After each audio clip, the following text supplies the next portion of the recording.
For decades, he was America's dad, a smiling, sweater-wearing, wisdom-dispensing father who brought laughter and comfort into millions of homes. Bill Cosby was more than just an entertainer. He was a cultural icon, a moral authority, a symbol of wholesome family values. But beneath that carefully crafted facade lays a dark secret, one that would eventually shatter his image and for a time land him behind bars. Born William Henry Cosby Jr., his journey to stardom was meteoric. From stand-up comedy that broke racial barriers to groundbreaking roles in I Spy. But it was the Cosby Show in the 1980s that cemented his status. Dr. Cliff Huxtable became the aspirational father figure for an entire generation. Cosby used his platform to advocate for education, discipline, and community, often lecturing on responsibility and morality. His public persona was impeccable. He seemed untouchable. But even as his star shined brightest, whispers had already begun. Early allegations surfaced in the 1990s, often dismissed or buried. They were just whispers then, easy to ignore for a man so beloved. However, in the mid-2000s, those whispers found a voice. Andrea Constand, a former employee at Temple University, where Cosby was a trustee, came forward with a detailed account of being drugged and sexually assaulted by Cosby in 2004. This was a pivotal moment. Initially, her criminal complaint in 2005 didn't lead to charges, but it did result in a civil lawsuit, settled in 2006 under confidential terms. The details of that civil suit, however, would prove critical years later. For a time, the Constand case faded from public memory, but the internet never forgets. In 2014, stand-up comedian Hannibal Buress did a bit about Cosby's alleged sexual assaults, which went viral. It was like a fuse being lit. Suddenly, the dam broke. Woman after woman, dozens of them, from various decades, began to come forward, sharing eerily similar accounts of being drugged and assaulted by Bill Cosby. Models, aspiring actresses, colleagues.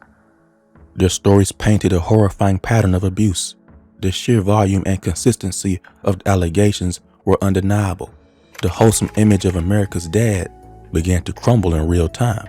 While many of these allegations were too old for criminal prosecution under statutes of limitations, Andrea Constand's case was different. The statute of limitations had been extended in Pennsylvania, and crucially, a key piece of evidence from her civil suit, Cosby's deposition, where he admitted to obtaining quaaludes to give to women he wanted to have sex with, became public. In 2015, Montgomery County, Pennsylvania, prosecutors filed criminal charges against Bill Cosby for the sexual assault of Andrea Constand. It was a dramatic turn of events. The first trial in 2017 ended in a mistrial as the jury couldn't reach a unanimous verdict, but prosecutors were determined. A retrial was scheduled for 2018. This time, 5 additional accusers were permitted to testify, reinforcing the pattern of behavior. On April 26, 2018, Bill Cosby was found guilty on 3 counts of aggravated indecent assault. The world watched as the icon faced the consequences of his actions. In September 2018, Cosby was sentenced to 3 to 10 years in state prison. He was classified as a sexually violent predator and immediately taken into custody. The image was jarring. Bill Cosby in state prison inmate garb, behind bars at SCI Phoenix in Pennsylvania. He was 81 years old at the time of his sentencing, legally blind and frail. The man who once lectured a nation on morality was now serving time for a very serious crime.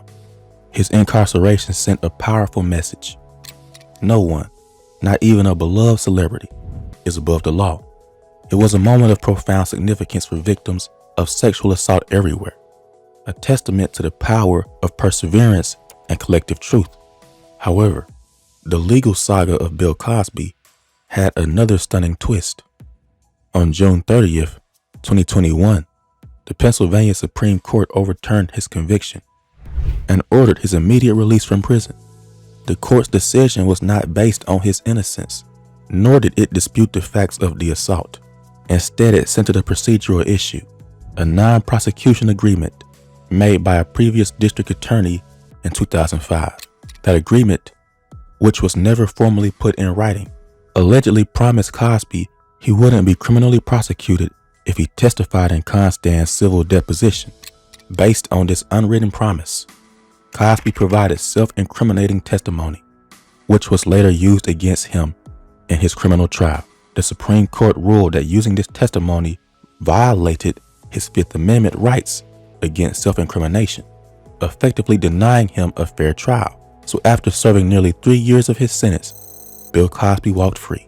Bill Cosby's story is one of profound duality: the creative genius who brought joy and broke barriers, and the predator who shattered lives. His conviction and subsequent release on the technicality left many victims and advocates feeling a complex mix of vindication and renewed frustration. His case played a significant, albeit challenging, role in the broader conversation around sexual assault. Predating and then running parallel to the Me Too movement, it highlighted the difficulties victims faced in being believed, the power dynamics at play, and the intricate, often frustrating workings of the legal system. The image of America's dad is now irrevocably tainted, replaced by the grim reality of his actions and the legal battles that followed. His legacy remains a stark reminder that heroes can fall, and that justice, for better or worse, takes many forms. What are your thoughts on Bill Cosby's case, his conviction, and his eventual release? Share your perspectives respectfully in the comments below. If you found this video informative, please like, share, and subscribe for more deep dives into complex stories. Thanks for watching.